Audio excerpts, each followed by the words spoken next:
So let me now talk to you about wealth. Where does wealth come from? Well, first of all, some people say, you can't predict the future. You guys can't even predict the past. Nobody but nobody saw the crash of 2008.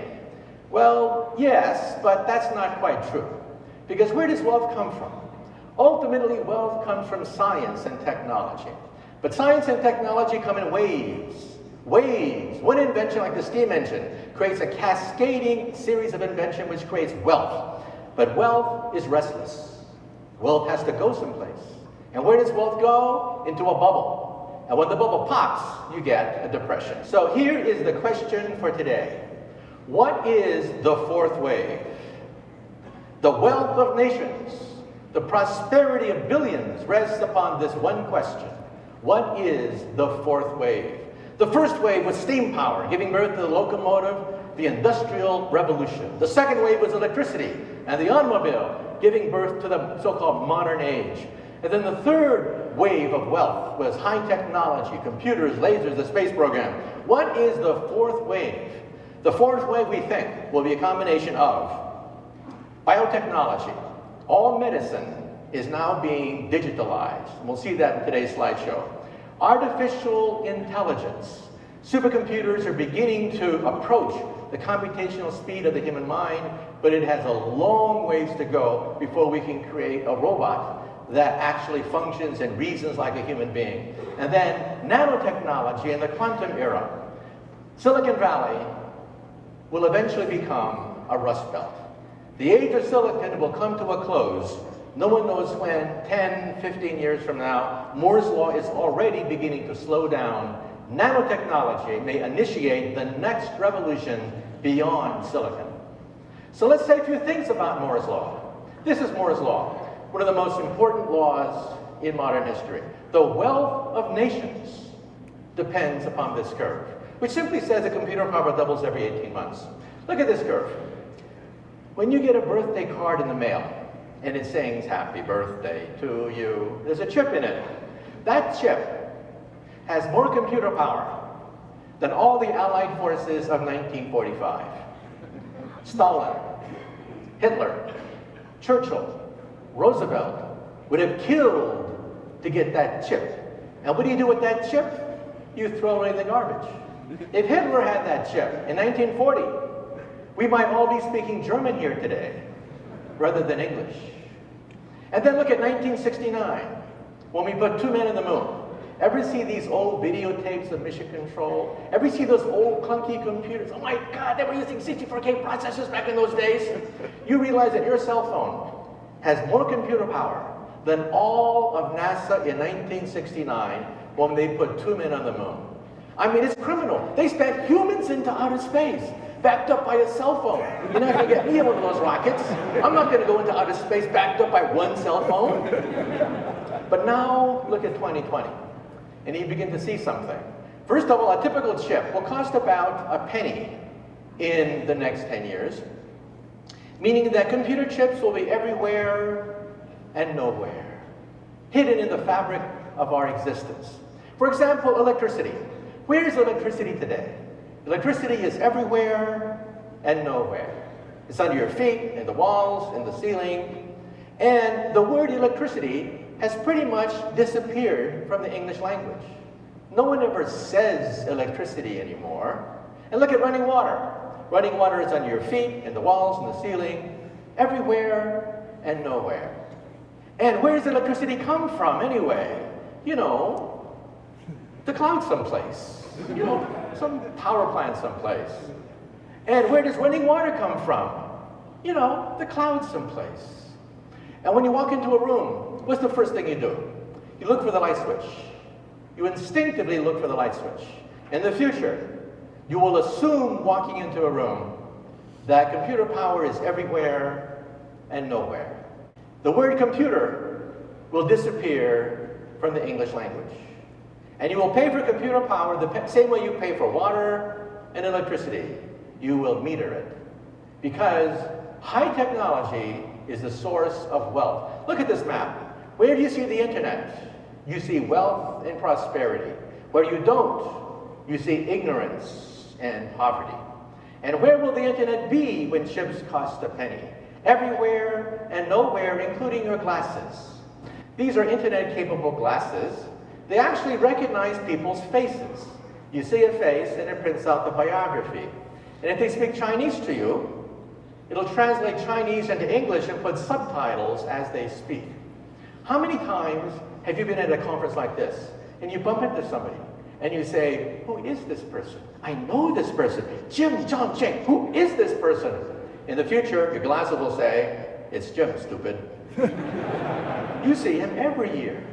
You want to see his complete biography in your glasses?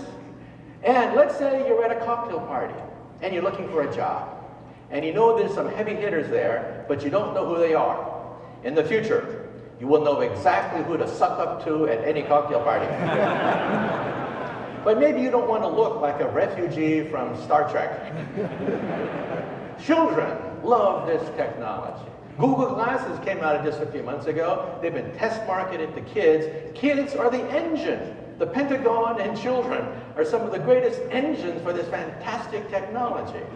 Several ways to do it. You can shoot the image right to the retina of your eye. You can use the lens of your glasses as a screen, or you can put an eyepiece right on the glasses. Several ways to do it. And eventually it'll become a fashion statement. When chips cost a penny, the internet will be everywhere and nowhere. Fashion models will wear them. It'll become a fashion statement to be hooked up to the internet everywhere. And when you don't want to be hooked up, you'll simply turn it off.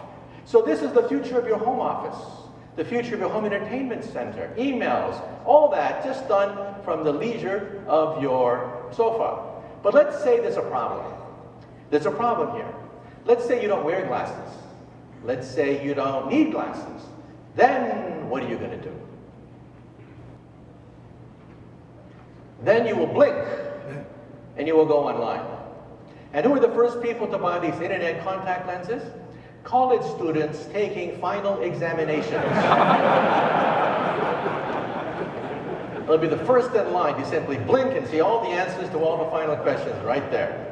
Who's the second person to buy internet contact lenses? President Barack Obama, so he doesn't have to use these damn teleprompters when he gives these speeches. Who's the third person to buy these internet contact lenses? Vice President Biden, so he's always on message and doesn't deviate too much. Actors, actresses will never flub a line by using these internet contact lenses. Tourists will go through Rome and see the entire Roman Empire resurrected right before your eyes. NASA is interested. Astronauts making repairs in outer space will see blueprints. And if there's a TV camera on the other side, shooting the image into your contact lens, you will have X-ray vision. The military is interested in this. The Army has already a working version of this. I'll show you in a minute. The Air Force loves this idea. Because if you're in an airplane and you're in a dogfight, and the enemy jet goes underneath your jet, you're dead meat. However, you can put a TV camera underneath your jet, shoot the image into your contact lens, and you will have X-ray vision. You will be able to see, like Superman, right through any object because there's a camera on the other side shooting the image right into your lens. Who else will buy these things? Artists. They'll be able to wave their hands and create beautiful works of art. Who else? Architects. They'll be able to move entire buildings and structures in an apartment house right in their contact lens.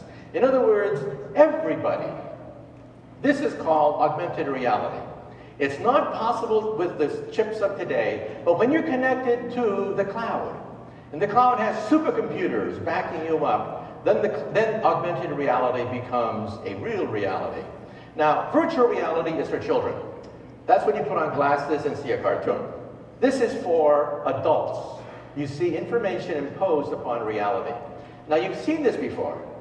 There's a Hollywood movie where you've seen augmented reality. Where did you see augmented reality before?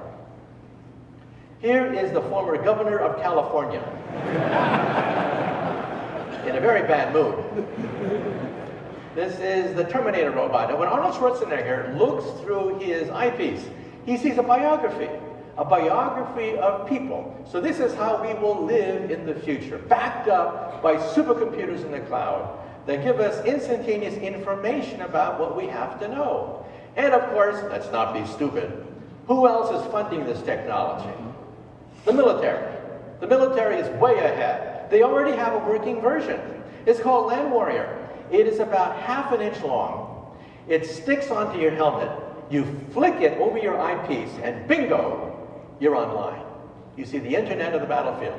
I took a film crew from BBC television and we flew down to Fort Benning, Georgia, my old alma mater, where I did my basic training during the Vietnam War year days. And I put on this helmet. Flicked it right over my eye. Instantly, I was online.